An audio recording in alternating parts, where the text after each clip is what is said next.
You have 2 weeks to finish a project. What do you do during the first 12 days? If you are like most human beings, the answer is almost nothing. You clear your inbox, organize your desktop, make coffee, and research the optimal system for doing the work, without actually doing the work. Then comes day 13. Panic sets in. Suddenly, the fog clears. Hyper-focus kicks in. In 12 hours, you produce what you couldn't touch for 2 weeks.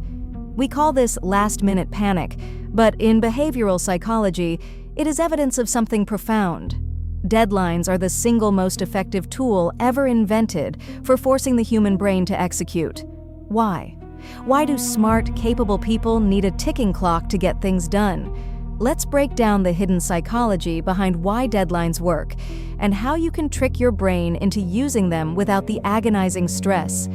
In 1955, a British naval historian named Cyril Northcote Parkinson wrote a famous opening sentence for an essay in The Economist: "Work expands so as to fill the time available for its completion." This became known as Parkinson's Law. If you give yourself a month to complete a task, your brain subconsciously inflates its perceived complexity. You worry about minor details, obsess over perfection, and invent unnecessary subtasks. The goalposts stretch to fit the month. When you set a hard deadline, you aren't just limiting time, you are forcing decision triage. Under time pressure, your brain stops asking, "How can I make this perfect?"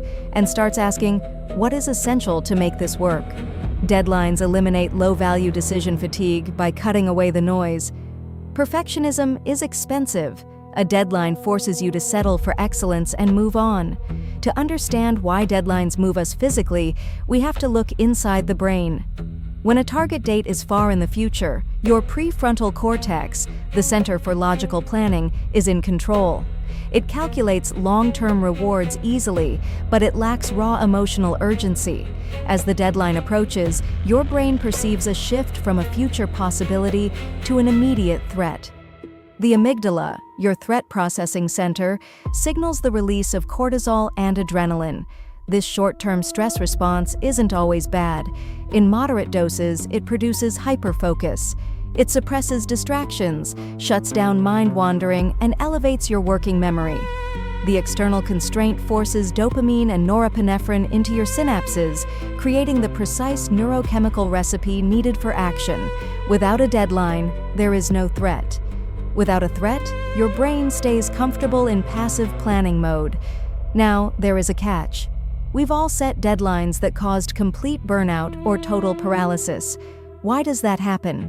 It comes down to a classic psychological model, the Yerkes-Dodson law. Imagine a curve shaping like an upside-down U. On the far left, you have zero pressure. Result: boredom, procrastination, zero output. On the far right, you have extreme pressure. Result: high anxiety, panic, total freeze. Right in the peak of the curve is optimal arousal, the sweet spot where pressure yields maximum performance. Effective deadlines don't push you off the cliff of panic. They nudge you right onto the peak of that curve. When a deadline is firm, realistic, and visible, it supplies just enough optimal friction to bridge the gap between intention and action. So how do you harness this psychological machinery without burning out? 3 practical rules. 1. Make deadlines. Public. Internal deadlines are easy to renegotiate with yourself. External accountability triggers social reputation mechanics, making the constraint feel real. 2. Break large projects into micro deadlines. A goal 6 months away triggers zero amygdala response today. Break it into 3-day milestones to create consistent, manageable micro-urgency. 3. Set artificial early closes. Define the completion deadline 24 hours before the submission deadline. This isolates the panic phase from the polishing phase. Deadlines aren't punishment. They are freedom. They free us from infinite overthinking, rescue us from perfectionism, and give us permission to finish. Stop waiting for motivation. Set the clock, pull the trigger, and let the deadline do the heavy lifting. If this video helped you understand the clock ticking in your head, hit that subscribe button so you never miss a deep dive into the mechanics of human behavior. And if you're ready to stop procrastinating and master your output, click the playlist popping up on your screen right now. Understand your mind, think better, decide smarter. I'll see you in the next video.